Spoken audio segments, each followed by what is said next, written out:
2 races into the 2016 season, and it's time to see how the dice rolled on the opening rounds. We also scope out what happened on rounds 2 and 3 of the Northern Region's Cross Country Championship. Check out some of the key players in cross-country racing, see why Dust continues to suffer defeat at the hands of Donaldson, and the Botswana Desert awaits the arrival of SA's cross-country warriors.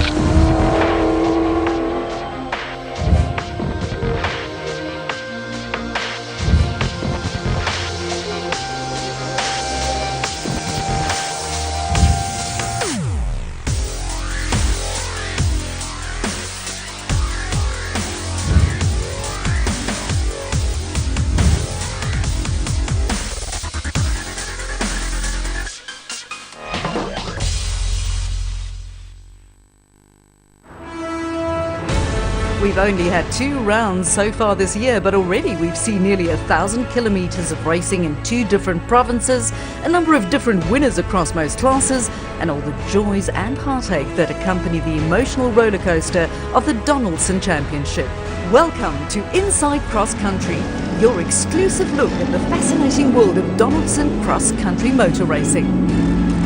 The 2016 season started off on April Fool's Day in the northwest town of Vryburg, widely regarded as the spiritual home of the sport.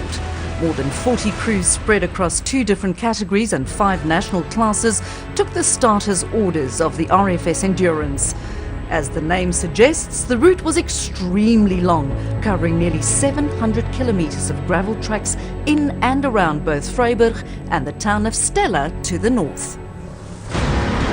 Class FIA, it was the 2 Hiluxes of the Toyota Gazoo Racing SA squad that set the pace, led by current champion Leroy Poulter and Rob Howie, over teammates and former champions Anthony Taylor and Dennis Murphy. Poulter won the qualifying race and never looked back to take a comfortable flag-to-flag victory, while Taylor chased hard to finish hot on his teammates' heels.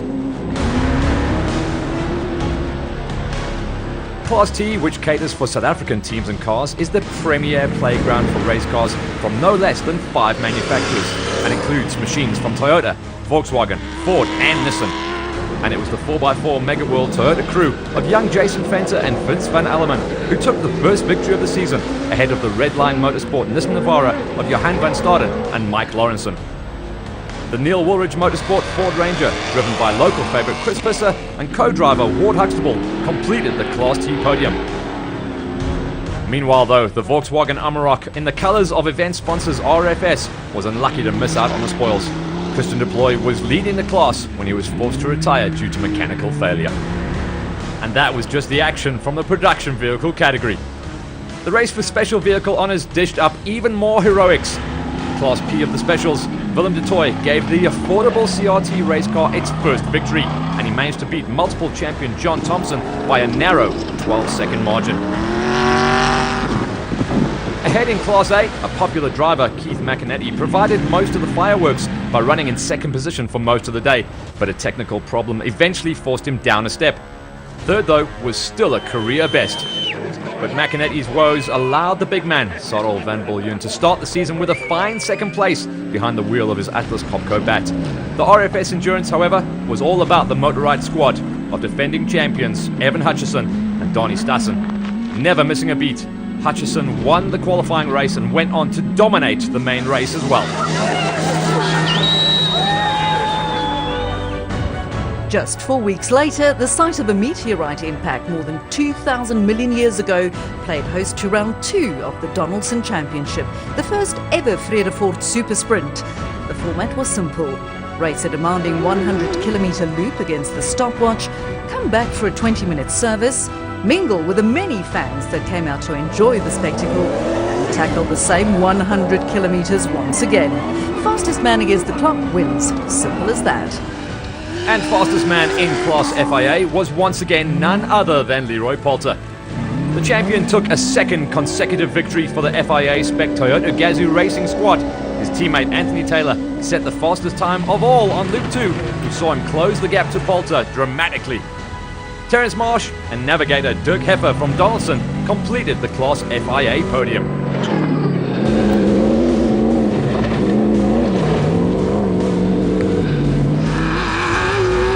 Neil Woolridge Motorsport Ford driver Chris Visser was happy to take his first Class T victory of the season. The Ford Ranger set the fastest time in Class T during the opening race and repeated the feat later in the day, giving the big man the top step of the Class T podium. The RFS Volkswagen Amarok of Christian Deploy finally came good with a second place finish in Friedefort, while Gareth Woolridge completed the Class T podium in the second NWM Ford Ranger, capping an excellent weekend for the Ford squad. And speaking of an excellent weekend, over at the special vehicle side of the service park, Atlas Copco's Cyril van Viljoen was driving the race of his life. The big man was the fastest Class A vehicle during race 1 and held a comfortable lead with just 15 kilometers to go when his bat ground to an agonizing halt. And it wasn't going much better in the Motorrad camp when defending champion Evan Hutchison lost more than 20 minutes due to a broken belt in his bat. Their pain was another team's gain when Stefan van Kletsen brought the Chenau home in a career-best third position, while Jimmy Zahos drove an excellent race in his Cobalt Striker to fight his way through the field and into second place. So who would be the second winner on the season? It was returning champions and the father and son pairing of Quinton and Cully Salwad, who took the second of the Motorrad bats all the way to the top step. So, a perfect 2 from 2 sees the name of Leroy Poulter at the top of the FIA standings ahead of his teammate Anthony Taylor. The Class T fight is tight, with just 16 points separating Visser, Venter and Van Staden, while a victory in Friedefort handed the Class S lead to Heini Strumpfer. It's a full-blown war in the special vehicle category, with Jimmy Zahos the meat in the Motorrad sandwich, consisting of Quinton Solwald on the one end and Evan Hutchison on the other. 2 consecutive second-place finishes is enough to hand John Thompson the Class P lead ahead of Wagner Kennedy and Willem de Tooy. But they weren't the only ones to take on or taste success in Vryburg and Friedefort, as these 2 races also played host to rounds 2 and 3 of the Northern Region's Cross-Country Championship. The Regional Championship got underway at Barbespan earlier in the year, but they joined up with the National Championships for the next 2 rounds. First up was the RFS 250, a shortened version of the national route, where father and son team Tony and Michael Gouveia took the overall honours in their bat. Fastest of the production crews were local lads Peter Luttig and Victor Fensham, who campaign a Nissan hardbody. As ever, the regional battle was fierce, though the RFS endurance route also played a role. The attrition rate was high, making each class win even sweeter for the successful crews. Next up was the short and sharp Friedefort Super Sprint, again in conjunction with the National Championship. A great drive by Gene Bosselhoff and Jacques Leroux saw the pair become the 3rd winners in as many events on the regional calendar. The pair pushed their CRT hard to finish well ahead of Kobus and Marin de Fourie in their bat. First crew home in the production vehicle category was Hein Mulman and JD Wolfart in their 4x4 Mega World Tour at Hilux. Martinez and Tian Leroux made it 3 wins from 3 starts in Class B. The sprint format certainly seemed popular with the crowds and the crews, as a massive lineup of entries turned up at Friedefort to put on the show for the crowds, and the crowds loved watching the regional warriors. Join us after the break for more sneak peeks into the fabulous world of Donaldson cross-country motor racing.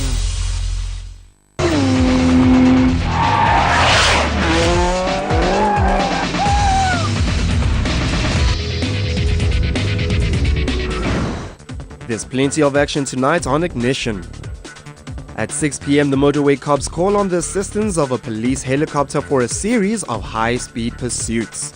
At 7:30 p.m, we hit the track to see how our local boys performed in the Audi TT Sport Cup. And at 9 p.m, doom and destruction loom for racing champions Tornado in Robot Wars. Plenty to keep you entertained all night long, only on Ignition DSTV channel 189. Welcome to History in Motion for the second round of the historical tour, as we bring you all the action from the Swart Cops Raceway in Centurion. And fans are set for an absolutely fantastic day's worth of racing across all the different classes, with plenty of action and overtaking expected out on track today.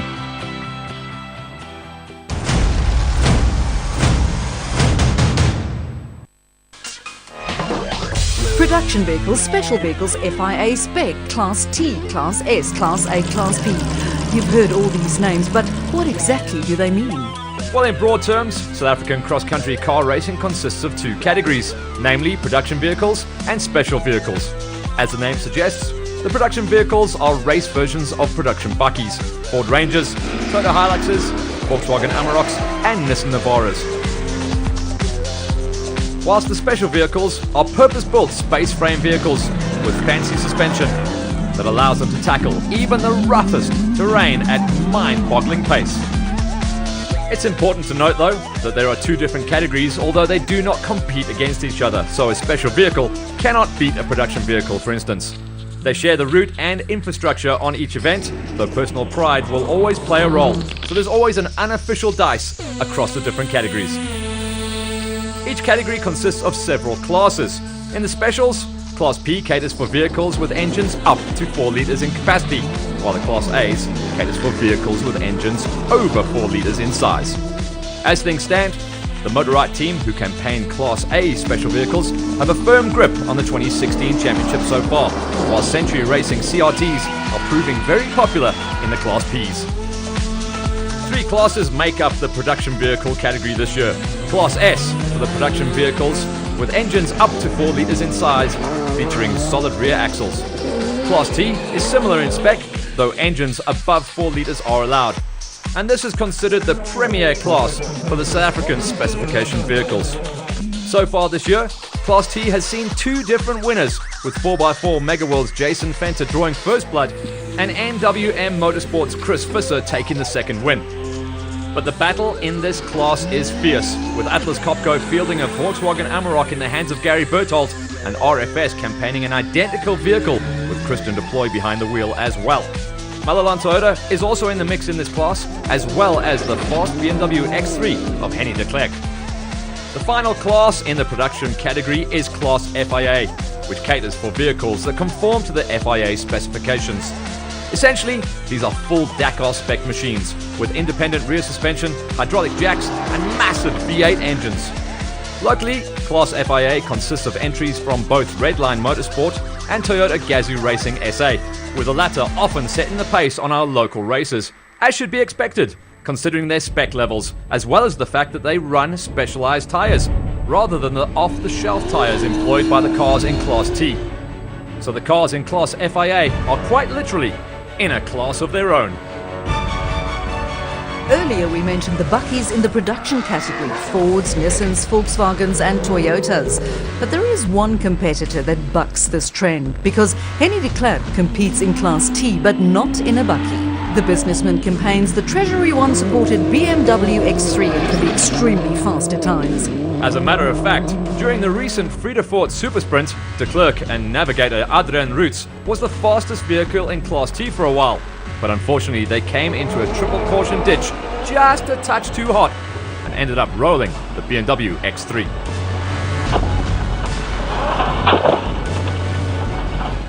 We came in too hot in a triple caution and the car slid a little bit, and then we put it on the roof. Got out, it was lying half in the route, so someone stopped and helped us out, put the car back on its wheels. Front window was very badly damaged, but we were able to carry on, but it was tough, difficult to see, lots of dust. Despite their setback in Friedefort, the BMW crew is known for their pace.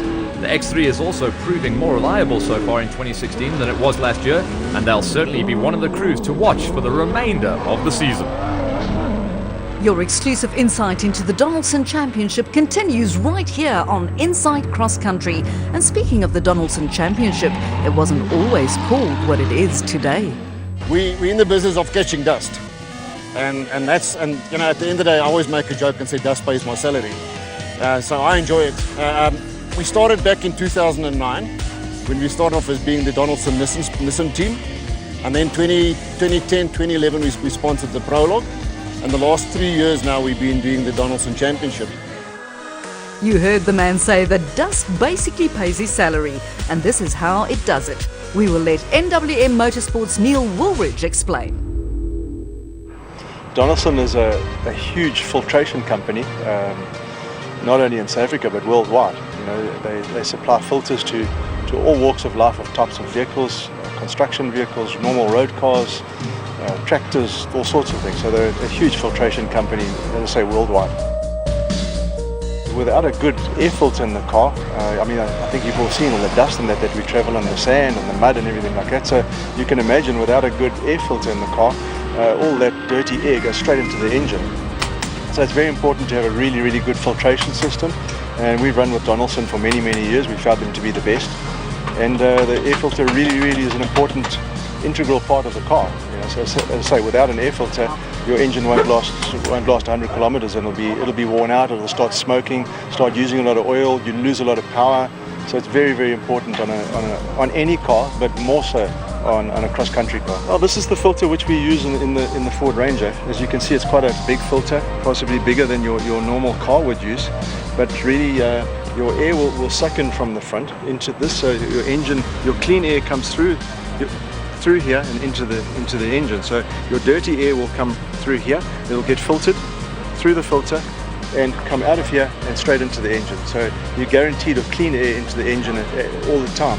What's important to have a good filter system, apart from having clean air, is making sure that a filter doesn't clog up too soon, because if this gets too dirty too quickly, well, then we lose power as well. So it's finding that balance. You obviously don't want a monster air cleaner because that's heavy and inefficient. So it's finding that balance that works really well to still keep the power of the car good, but not to clog up too quickly.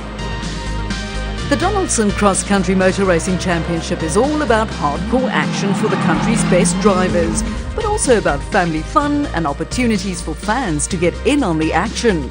During a recent event at the famous Duratec vehicle testing facility just west of Pretoria, a number of fans did exactly that.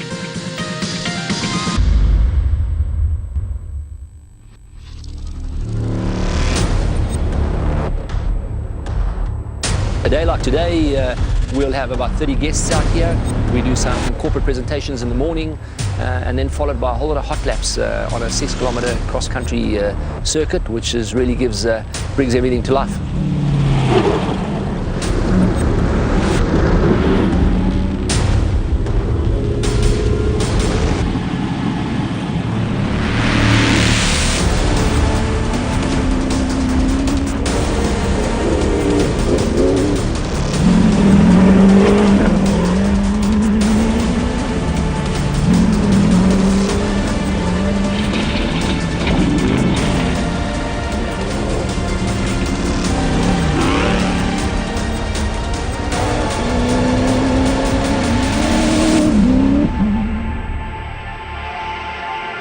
We have 4 race cars out here today.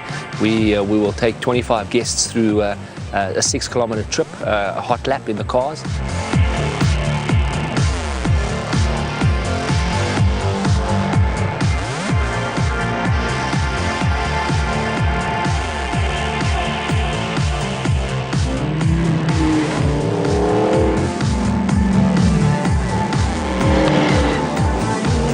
No words, can't describe it in words. Just fantastic. Regtig relatief. It's amazing how the bakkie is able to cushion all of that rough terrain. It's a crazy experience, and if you look at the size of the smile on my face, I think that tells the whole story. It's really a once-in-a-lifetime experience for most people. It's not an experience that you can go out every day and find anywhere. So it's something really special for the Donaldson customers. Feels like just before you're gonna bungee jump, it's just your heart's pumping. I just realized how boring my job really is. This was insane, it was awesome. Fantastic, I'll do it again, over and over again. Unbelievable, you know, you won't be able to tell anybody what it really feels like unless you've hit the car yourself. Man, it was mind-blowing. Scary as hell, but amazing. Definitely one of the best times I've had. It's really out of this world. Inside Cross Country continues after the break.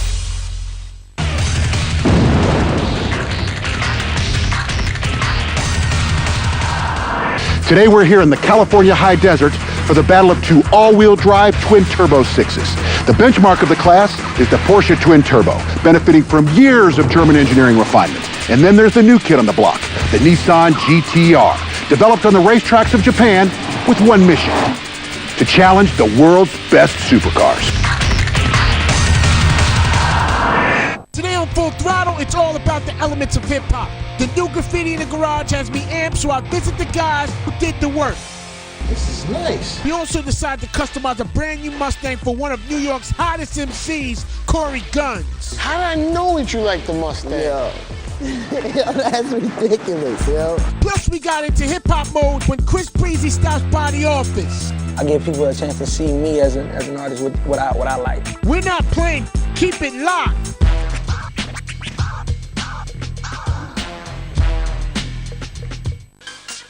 Welcome back to Inside Cross Country, where we take you behind the scenes of the 2016 Donaldson Championship. And 2016 saw the addition of a new team to the championship in the form of the Atlas Copco Volkswagen Amarok. The man holding the steering wheel of this newly built piece of machinery is well-known former race winner Gary Berthold. The man reading the notes from the passenger seat is new to the sport. Well, sort of new. Yeah, Aries is no stranger when it comes to racing on dirt roads. In fact, the Capetonian is a double South African rally champion navigator. He won the 2008 and 2009 titles while sitting alongside rally ace and friend Hergen Vergen in a Volkswagen Polo. For 2016, however, Aries accepted a new challenge and swapped the seat inside the Polo for one with a better view, inside the Atlas Copco Amarok. And although both types of racing take place on dirt, they are worlds apart. Quite a big difference actually between cross-country and rallying. Cross-country is less defined in terms of the actual instructions. So there are lots of there are greater distances between instructions, whereas in a rally car there are instructions virtually for every 30 or 40 meters. So it's a significant difference. It requires a lot of hard work. I've been rallying for the last more than 2 decades, and to make that transition I haven't found it easy because there are 3 different elements in cross country. You've got to look at the road book, you've got to look at the GPS, and also you've got to look at the markers on the route.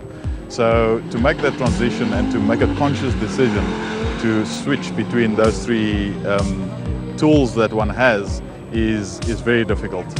Pierre Aries has certainly been at the top of his game, just like some of the other big names such as Leroy Poulter, Anthony Taylor, Chris Visser, Evan Hutchinson and the rest. But to get to the top, you have to start somewhere. That somewhere needs to be an affordable entry point into the world of cross-country racing, such as Century Racing CRT.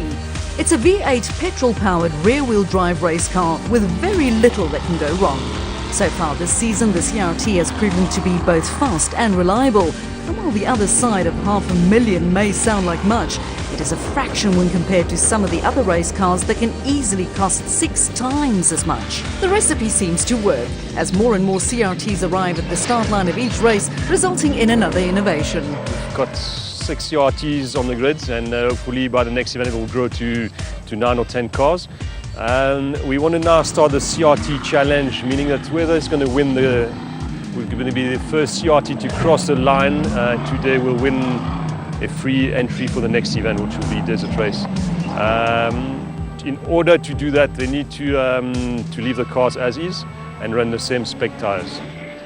Willem de Tooy handed the CRT its first-class victory in Vryburg, whilst the concept attracted new blood to the sport when Dakar quad racing star Brian Baragwanath competed in Fruiterfoot, and successfully too, as he finished in 3rd. Century Racing phoned me and said come and try out our new CRT. He's selling it as an entry-level car to the sport and came to try it today. It's really impressive. I wouldn't say it's entry-level, I'd say it's pretty good. And I had a lot of fun today. I think we're 3rd in Class P at the moment, maybe around there, but we'll see when the results come out. So a practical and affordable entry point into the sport then. But what about the opposite side of the spectrum? The side where brute force and horsepower is needed to propel you to the overall winner's podium.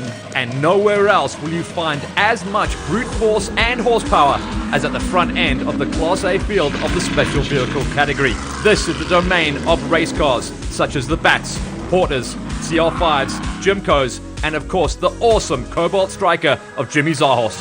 It's crazy. It's a lot of horsepower, a lot of drifting. You know, you try to keep it as tidy as you can to make it quicker, but inevitably it's a two-wheel drive with a 7-litre V8, and it's going to spin out. It keeps you on your toes. You're busy behind the steering wheel all the time. I'm with Jimmy now for 6 years, navving for the 3rd year now.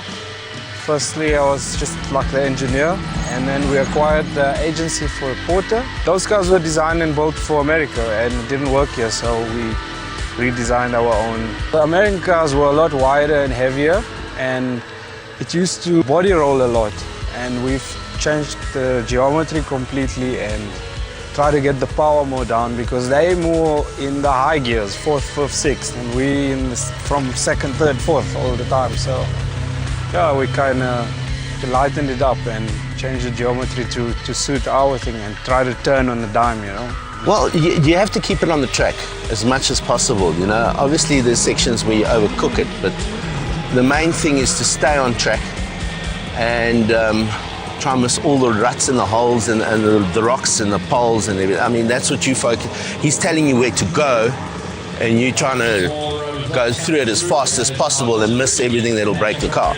By adding the windscreen, that you got added weight for the wiper motors and stuff like that. And being us with the two-wheel drive, we allowed a very light weight of 1,300 kgs versus the four-wheel drives are 1,900. And also we allowed more horsepower. So, but there's a fine balance to kind of get that power to the ground. So that's what we're constantly battling. Without the windscreen, when we're riding in the dust, you don't want to breathe in dust, obviously. You still have to navigate, so you got to talk all the time.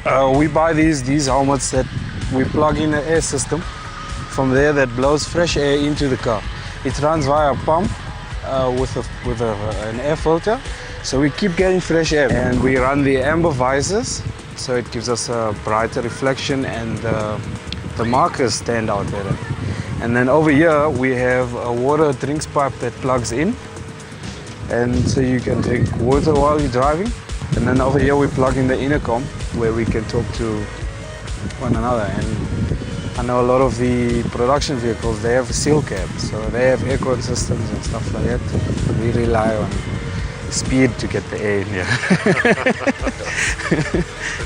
We're trying to achieve a championship, maybe this year, hopefully. But definitely we're going to go for it next year. Zahos will be one to watch come the end of June when the entire cross-country circus crosses the border into our neighbouring country, Botswana. This is the big one, and at exactly 1,000 kilometres, the race is as long as its official name. The Toyota Kalahari Botswana 1000 Desert Race will consist of a qualifying race and 2 loops covering a total distance of, you've guessed it, 1,000 kilometres. It's the race that everyone wants to win the most, not only because of the length and toughness of the only marathon event on the calendar, but also because there are double points on offer here, which means the desert race is often the turning point in the cross-country season. Thousands of fans travel to the southern town of Jwaneng each year to witness the spectacle, and it is well worth this pilgrimage. We'll see you all in the desert from the 24th to the 26th of June.